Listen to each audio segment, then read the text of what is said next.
ಜಾತ್ರೆ 2 ವರ್ಷಕ್ಕೊಮ್ಮೆ ಆಚರಿಸಲಾಗುತ್ತದೆ. ಇದು ದಕ್ಷಿಣ ಭಾರತದ ಅತಿ ದೊಡ್ಡ ಜಾತ್ರೆಯಾಗಿದೆ. ಈ ಜಾತ್ರೆ ಇರುವ ವರ್ಷದಲ್ಲಿ ಹೋಳಿ ಹುಣ್ಣಿಮೆಯನ್ನ ಇಲ್ಲಿ ಆಚರಿಸುವಂತಿಲ್ಲ.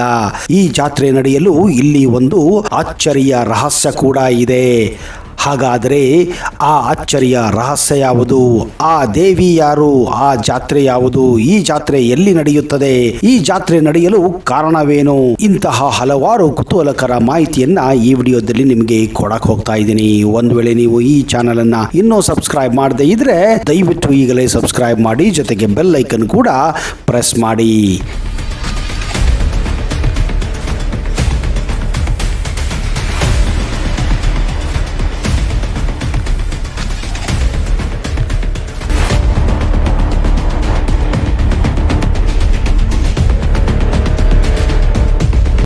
ನಮಸ್ಕಾರ ಸ್ನೇಹಿತರೆ, ಫೋಕಸ್ ಯೂಟ್ಯೂಬ್ ಕನ್ನಡ ಚಾನಲ್ಗೆ ಸ್ವಾಗತ ಸುಸ್ವಾಗತ. ಉತ್ತರ ಕನ್ನಡ ಜಿಲ್ಲೆ, ಹೌದು, ಇದು ಕರ್ನಾಟಕದ ಒಂದು ವಿಶೇಷ ಜಿಲ್ಲೆ ಕೂಡ. ಈಗ ಎಲ್ಲರ ಬಾಯಲ್ಲೂ ಒಂದೇ ಒಂದು ಮಾತು, ಜಾತ್ರೆಗೆ ಯಾವಾಗ ಹೋಗಬೇಕು? ಈ ಬಾರಿ ಈ ಜಾತ್ರೆಯ ವಿಶೇಷತೆ ಏನು? ಹೌದು ಸ್ನೇಹಿತರೆ, ಅದುವೇ ದಕ್ಷಿಣ ಭಾರತದ ಅತಿ ದೊಡ್ಡ ಜಾತ್ರೆ ಶಿರಸಿ ಮಾರಿಕಾಂಬಾ.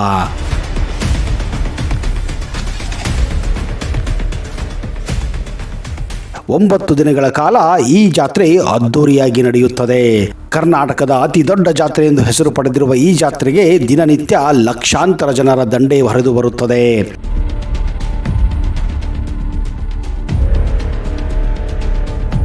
9 ದಿನಗಳ ಈ ಜಾತ್ರೆಯಲ್ಲಿ ಮೊದಲನೇ ದಿನ ಮಧ್ಯಾಹ್ನದಂದು ಶಿರಸಿಯ ಬಿಡಕಿ ಬೈಲಿನ ಗದ್ದುಗೆಯಲ್ಲಿ ರಥದಲ್ಲಿ ತಾಯಿ ಮಾರಿಕಾಂಬೆಯನ್ನು ತಂದು ಪ್ರತಿಷ್ಠಾಪನೆ ಮಾಡಲಾಗುತ್ತದೆ.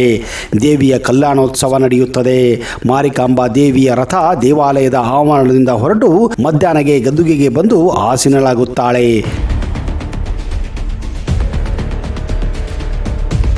ಶಿರಸಿಯಲ್ಲಿ ನಡೆಯುವ ಈ ಜಾತ್ರೆ ಬರೋಬ್ಬರಿ 2 ವರ್ಷಕ್ಕೊಮ್ಮೆ ಆಚರಿಸಲಾಗುತ್ತದೆ. ಈ ಜಾತ್ರೆಯ ಇನ್ನೊಂದು ವಿಶೇಷವೇನೆಂದರೆ, ಈ ಜಾತ್ರೆ ನಡೆಯುವಂತಹ ವರ್ಷದಲ್ಲಿ ಹೋಳಿ ಹುಣ್ಣಿಮೆಯನ್ನು ಇಲ್ಲಿ ಆಚರಣೆ ಮಾಡುವಂತಿಲ್ಲ. ಮಾರಿಕಾಂಬಾ ದೇವಿಯ ಜಾತ್ರಾ ಮಹೋತ್ಸವ ಉತ್ತರ ಕನ್ನಡ ಜಿಲ್ಲೆಯ ಗರಿಮೆ ಎಂದರೆ ತಪ್ಪಾಗಲಾರದು. ಶಿರಸಿ ಜಾತ್ರೆಯನ್ನು ಸ್ಥಳೀಯರು ಮಾರಿ ಜಾತ್ರೆ ಎಂದೇ ಕರೆಯುತ್ತಾರೆ.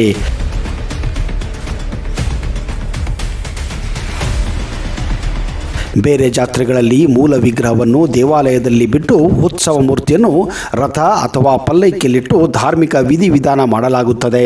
ಆದರೆ ಶಿರಸಿ ಜಾತ್ರೆ ವಿಚ್ಛಿನ್ನ. ಇಲ್ಲಿ ದೇವಾಲಯದಲ್ಲಿನ 7 ಅಡಿ ವಿಗ್ರಹವನ್ನೇ ಅಲಂಕಾರ ಸಮೇತ ಮದುವೆ ಮಾಡಿ ಮೆರವಣಿಗೆಯಲ್ಲಿ ಬಿಡಕಿ ಬಯಲಿಗೆ ತರಲಾಗುತ್ತದೆ. ಭಕ್ತರಿಗೆ ನಿಕಟ ದರ್ಶನ ನೀಡುವ ತಾಯಿಯನ್ನು ಭಕ್ತರು ಕಣ್ತುಂಬಿಕೊಳ್ಳುತ್ತಾರೆ.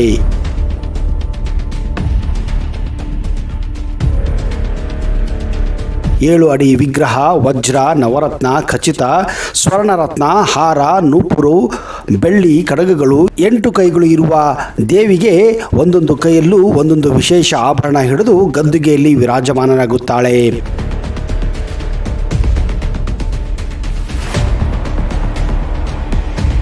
ಮಹಿಷಾಸುರ ಮರ್ದಿನಿ, ಕೆಂಪು ಮುಖ, ಅರಳಿದ ಕಂಗಳು ಜನರನ್ನು ಸೆಳೆಯುತ್ತವೆ. 9 ದಿನಗಳ ಅದ್ದೂರಿ ಆಚರಣೆ, ಧಾರ್ಮಿಕ ವಿಧಿವಿಧಾನಗಳ ಬಳಿಕ ದೇವಿಯನ್ನು ವಾಪಸ್ಸು ಕರೆದುಕೊಂಡು ಹೋಗಿ ಚಪ್ಪರಕ್ಕೆ ಬೆಂಕಿ ಹಚ್ಚಿ ದೇವಾಲಯದಲ್ಲಿ ಪ್ರತಿಷ್ಠಾಪನೆ ಮಾಡಲಾಗುತ್ತದೆ. ಇದಕ್ಕೆ ಕಾರಣ ಮಹಿಷಾಸುರ ಸುಳ್ಳು ಹೇಳಿ ದೇವಿಯನ್ನ ವಿವಾಹವಾಗುತ್ತಾನೆ. ಇದನ್ನು ತಿಳಿದ ಆಕೆ ಕೋಪಗೊಂಡು ಮಹಿಷಾಸುರನನ್ನು ವಧಿಸಲು ತಯಾರಾಗುತ್ತಾಳೆ. ಇದರಿಂದ ಆತ ಓಡಿ ಹೋಗಿ ಕೋಣದ ದೇಹವನ್ನು ಸೇರಿಕೊಳ್ಳುತ್ತಾನೆ. ದೇವಿಗೆ ಈ ವಿಷಯ ಗೊತ್ತಾಗಿ ಕೋಣದ ಕತ್ತನ್ನೇ ಕಡಿದು ರೋಷಾವೇಶದಿಂದ ತಾಯಿ ಮಾರಿಕಾಂಬಾ ವಂದನೆಯನ್ನು ಮಾಡುತ್ತಾಳೆ.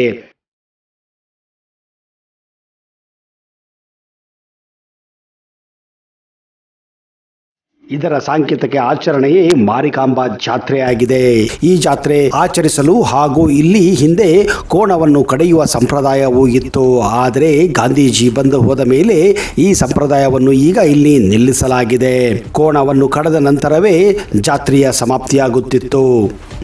ಜಾತ್ರೆ ಮುಗಿದು 40 ದಿವಸಗಳ ಕಾಲ ದೇವಿ ಅಶೌಚಳಾಗಿದ್ದರಿಂದ ದೇವಾಲಯದ ಬಾಗಿಲನ್ನು ಸಂಪೂರ್ಣವಾಗಿ ಮುಚ್ಚಲಾಗುತ್ತದೆ. ಈ ಸಂದರ್ಭದಲ್ಲಿ ಭಕ್ತರಿಗೆ ದೇವಿಯ ದರ್ಶನ ಮಾಡುವ ಅವಕಾಶ ಇರುವುದಿಲ್ಲ. ವಿಗ್ರಹವನ್ನು ಧಾರ್ಮಿಕ ಆಚರಣೆಯ ಮೂಲಕ ನೀರಿನಲ್ಲಿ ಮುಳುಗಿಸಿ ಇಡಲಾಗುತ್ತದೆ. 40 ದಿನಗಳ ಬಳಿಕ ಸೂತ ಕಳೆದ ಮೇಲೆ ಮತ್ತೆ ವಿಗ್ರಹವನ್ನು ಸ್ವಚ್ಛಗೊಳಿಸಿ ಪ್ರತಿಷ್ಠಾಪನೆ ಮಾಡಲಾಗುತ್ತದೆ.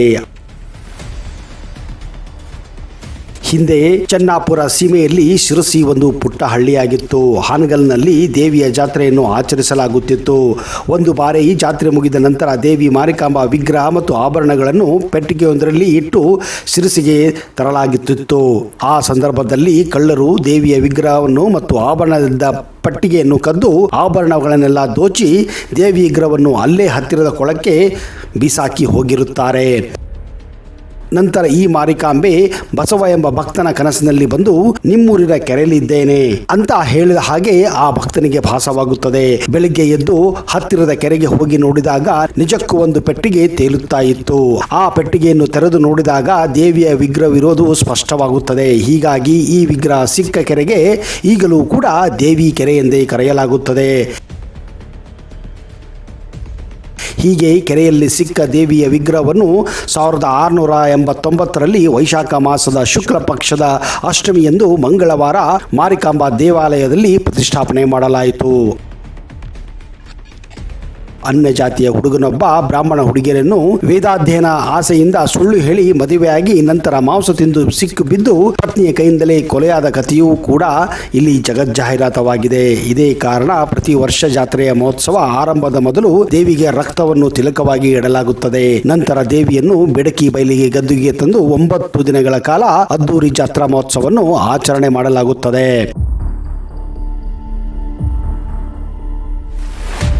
ಶಿರಸಿ ಜಾತ್ರೆ ಎಂದರೆ ಜನವೋ ಜನ, ಕಣ್ಣು ಕುಕ್ಕುವ ಲೈಟುಗಳು, ನಾಟಕ, ಯಕ್ಷಗಾನ ತಂಡಗಳ ಪ್ರದರ್ಶನ ನೀವು ಕಾಣಬಹುದು. ಕರ್ನಾಟಕ ಮಾತ್ರವಲ್ಲದೆ ನೆರೆಯ ಮಹಾರಾಷ್ಟ್ರ, ಗೋವಾ, ತಮಿಳುನಾಡು, ಕೇರಳ ಸೇರಿದಂತೆ ಬೇರೆ ಬೇರೆ ರಾಜ್ಯಗಳಿಂದ ದೇಶ ವಿದೇಶಗಳಿಂದಲೂ ಕೂಡ ಶಿರಸಿ ಜಾತ್ರೆಗೆ ಬರುತ್ತಾರೆ.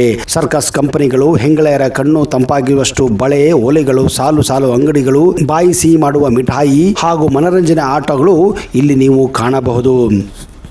ಇದೇ ಕಾರಣ ಶಿರಸಿ ಜಾತ್ರೆ ಇಡೀ ದಕ್ಷಿಣ ಭಾರತದಲ್ಲಿ ಹೆಸರುವಾಸಿಯಾಗಿದೆ ಹಾಗೂ ಇದು ಅತ್ಯಂತ ದೊಡ್ಡ ಜಾತ್ರೆ ಎಂದು ಕೂಡ ನಂಬುತ್ತಾರೆ. ಸ್ನೇಹಿತರೆ, ಜೀವನದಲ್ಲಿ ಒಮ್ಮೆಯಾದರೂ ಇಂಥ ಜಾತ್ರೆಗಳಿಗೆ ಭೇಟಿ ಕೊಡಿ. ಈಗ ನಿಮಗೆ ಅವಕಾಶ ಇದೆ. ಕೊರೋನಾ ನಂತರ ಮೊಟ್ಟಮೊದಲ ಬಾರಿಗೆ ಇಂಥ ದೊಡ್ಡ ಒಂದು ಜಾತ್ರೆ ನಡೆಯುತ್ತಿರುವುದು ಅದು ಉತ್ತರ ಕನ್ನಡದ ಹೆಮ್ಮೆಯ ನಗರ ಶಿರಸಿಯಲ್ಲಿ. ಶಿರಸಿಗೆ ಭೇಟಿ ಕೊಡಿ, ದೇವಿಯ ಆಶೀರ್ವಾದವನ್ನು ಪಡೆಯಿರಿ. ಅಲ್ಲಿಯವರೆಗೆ ಜೈ ಹಿಂದ್, ಜೈ ಕರ್ನಾಟಕ, ಜೈ ಮಾರಿಕಾಂಬಾ.